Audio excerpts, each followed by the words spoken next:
নমস্কার বন্ধুরা, মৌসুমী হোম কিচেনে সবাইকে স্বাগত। আজকে এই ভিডিওতে 4 রকম নিরামিষ রান্না করে দেখাবো। এখানে মিক্স প্রয়োজনে সব সবজি কেটে নিয়েছি, পনিরও কেটে নিয়েছি, কড়াই সরষের তেল দিয়েছি। এর পনিরগুলো ভেজে নেব।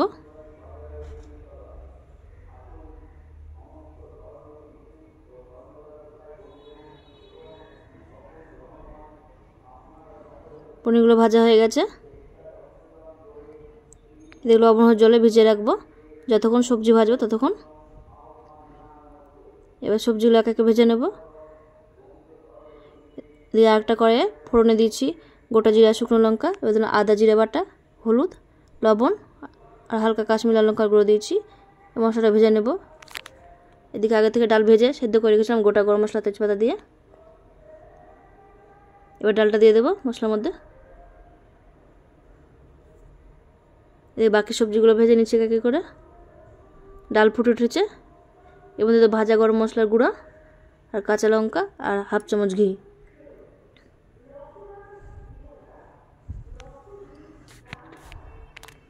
ডাল হয়ে গেছে, নামিয়ে নেব। নামিয়ে নিয়েছি। এদের চাটনির জন্য আমরা সেদ্ধ করে দিচ্ছি, আমরাগুলো হালকা ছিলে নিয়েছি। বাকি গাজর, পেঁপে, ক্যাপসিকাম সব ভাজা হয়ে গেছে। দেখে আমরা সেদ্ধ হয়ে গেছে। কড়াই সরষের তেল আর শুকনো লঙ্কা দিচ্ছি ফোড়নে। এবার আমড়াটা ভালোভাবে ফুটিয়ে নেব, তারপর চিনি দিয়ে দেবো। এই চিনিটা ভালোভাবে গলিয়ে নেব। দেখ আলু ভাজা হয়ে গেছে। কড়াই দিচ্ছি কাঁচা চেরা লঙ্কা, আর দিচ্ছি আদা বাটা, জিরে বাটা, হাফ টমেটো, কাজু আর মগজ সব একসঙ্গে বেটে নিয়েছি।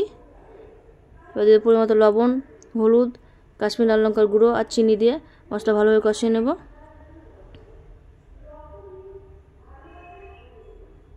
গ্যাস আঁচ মিডিয়াম করে কষাবো। এতে চাটনি চিনি গলে গেছে। দিয়ে মশলা কষা হয়ে এসছে। চাটনি হয়ে গেছে। এবার দিয়ে দেবো ভাজা মেথি মুড়ি গুঁড়ো। দিয়ে চাটনি নামিয়ে নেব।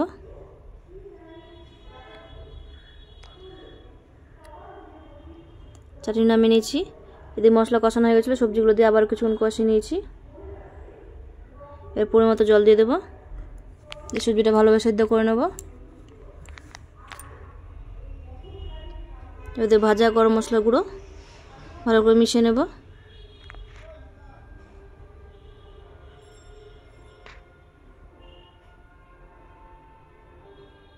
এর ভেজে রাখা পনিরগুলো দিয়ে দেবো।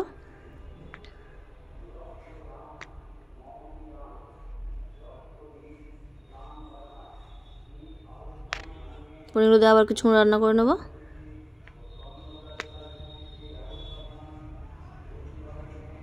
এবার দেবো কসুরি মেথি। মিক্স পনির হয়ে গেছে।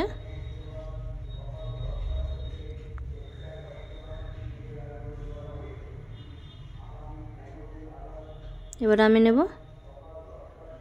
নামিয়ে নিয়েছি। এদিকে পোলার জন্য চাল ধুয়ে রেখেছি আগে থেকে। কড়াই ঘি দিয়েছি। এবার কাজু কিশমিশটা ভেজে নেব।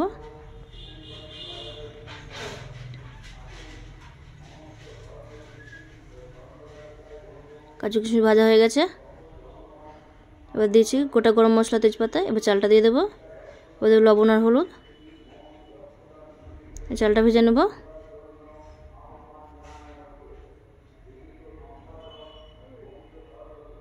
এখানে পোলাওয়ের জল রেডি করে নিয়েছি। 2 বাটি চাল নিয়েছি, তার 4 বাটি জল নিয়েছি। জলটা গরম করে নিয়েছি। চাল ভাজা হয়ে গেছে। এবার জলটা দিয়ে দিলাম। এবার মিষ্টি অনুযায়ী চিনি দিয়ে দেবো। নেড়ে দেবো ভালো করে। ফুটে উঠেছে। এবার গ্যাসে কমিয়ে এবার ঢাকা দিয়ে রেখে দেবো। ঢাকাটা খুলে দেবো। জলটা শুকিয়ে এসছে। এবার দেবো পোলাওয়ের মশলা। পোলাওয়ের মশলা দিয়ে আবার ভালো করে নেড়ে দেবো। আবার ঢাকা দিয়ে রেখে দেবো যাতে সম্পূর্ণ জলটা শুকিয়ে যায়।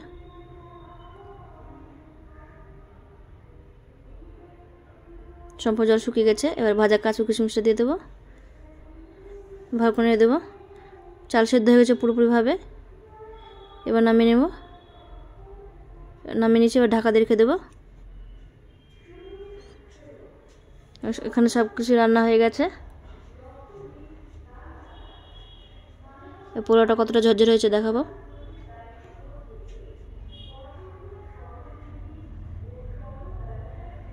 কি সুন্দর ঝরঝরে হয়েছে। সব কিছু বেরিয়ে নিয়েছি। কেমন হয়েছে অবশ্যই জানাবেন। সুস্থ থাকবেন, ভালো থাকবেন। দেখা হবে পরের ভিডিওতে।